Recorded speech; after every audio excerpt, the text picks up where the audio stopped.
Hey guys, welcome back to my vlog. It is Jumpin' Sunday. But that is what we did today. So I set up a little gymnastic. It's just 3 trot pulls to a little vertical. And I set it up because it's good if he jumps every week. But he has been warming up a little stiff lately, so I made everything nice and low. I did find out that the reason that he's been a little bit stiff during the warm-up is probably because he's running up and down the fence line with his new buddies that he's been out in the field with, and he's been doing it quite a lot apparently. So Secret's having a good old time. He felt great today. The other problem, it's not really a problem, but it's definitely a secret preference, is he just doesn't like being inside.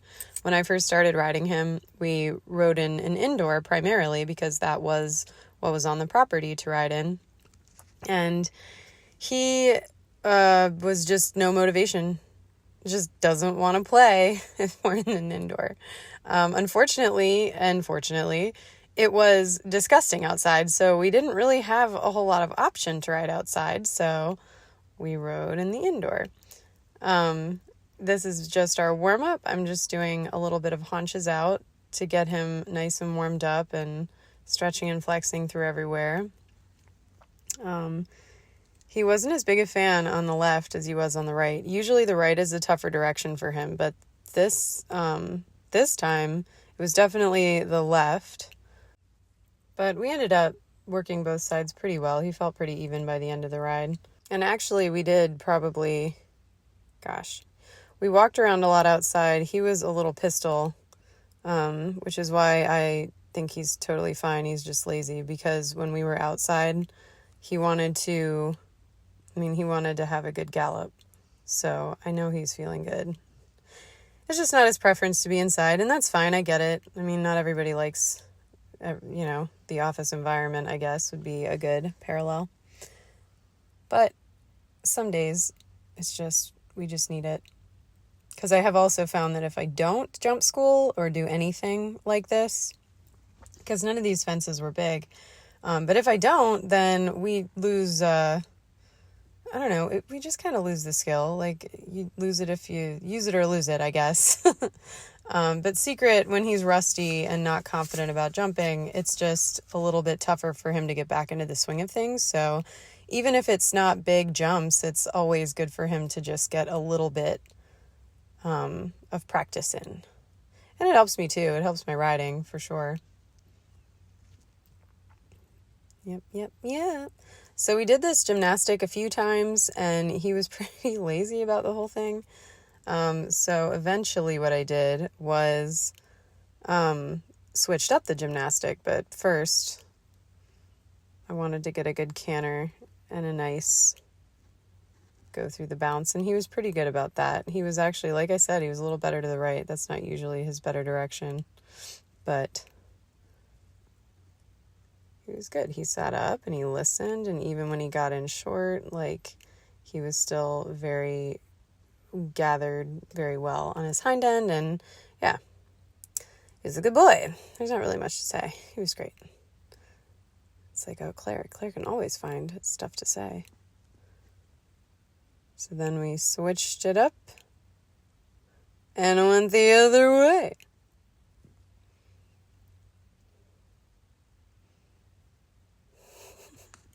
He just kept trying to leave.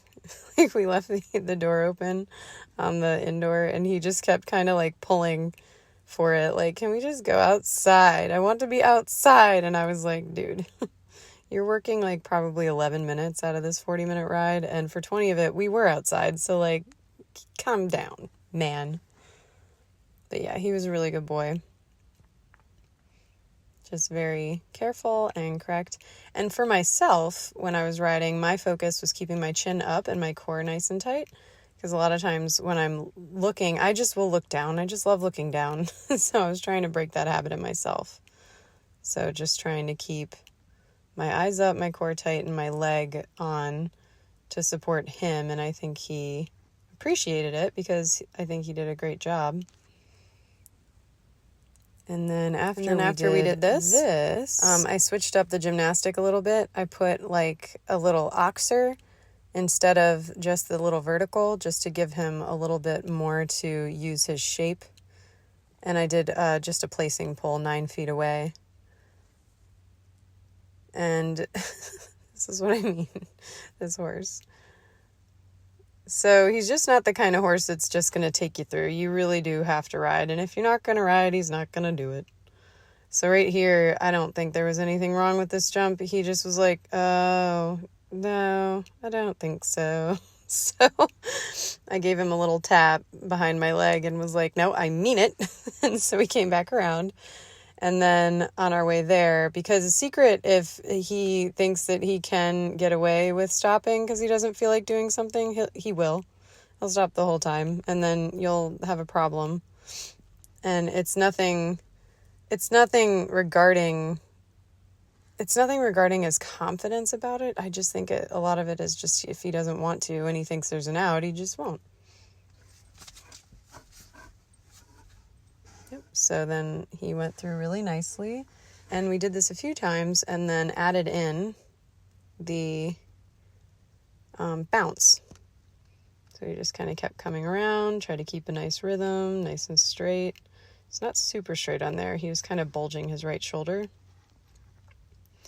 He does have a tendency to do that, but I can tell that just having that bounce there helped, because the second time that we came around, and you'll see us do this again, he started just on his corners when he was cantering on the flat, like he started pulling himself together a little bit better and just bending through his core.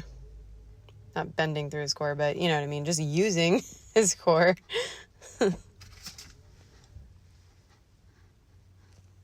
Okay, so then I think this was the last one, or it's the second to last one. Yeah, because I wanted him to land on the other lead. But that's okay. He just took like a little extra trot step, so we ended up coming around and landing the right lead instead. So that was fine. Then we just picked up our canter and came back around, eyes up, core tight, and then continued on our way. And I think we just kept coming around here because I wanted to, I guess we trotted. But at this point, I felt like his secret was more awake. He was actually still kind of resistant to being in the indoor at all, but he felt like he was awake. Like he started, that was better.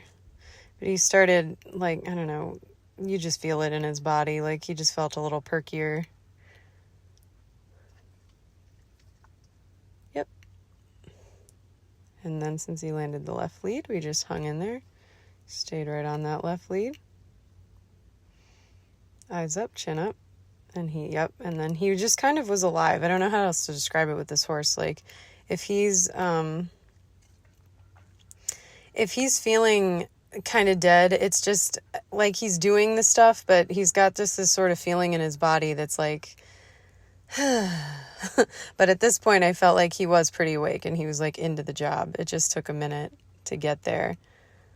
And he was pretty super. He did it well twice. So I don't like to do things a billion times, because I think with this horse, it's not really it doesn't accomplish quite as much as I think it could maybe with other horses. But I just try to do things like a few times. If he gets it, then I just call it. Maybe I cement it into place by like doing it one more time, like that very last one we did, and he did it great. And then I called it, because it's always good to end on a high note. I have found much better to end on a high note and stop a little sooner than you want to, than to, end on trying and just never quite getting what you want. So thanks for watching my vlog, and I will catch you guys next week, next time I post. Yeah, thanks for watching. Take care.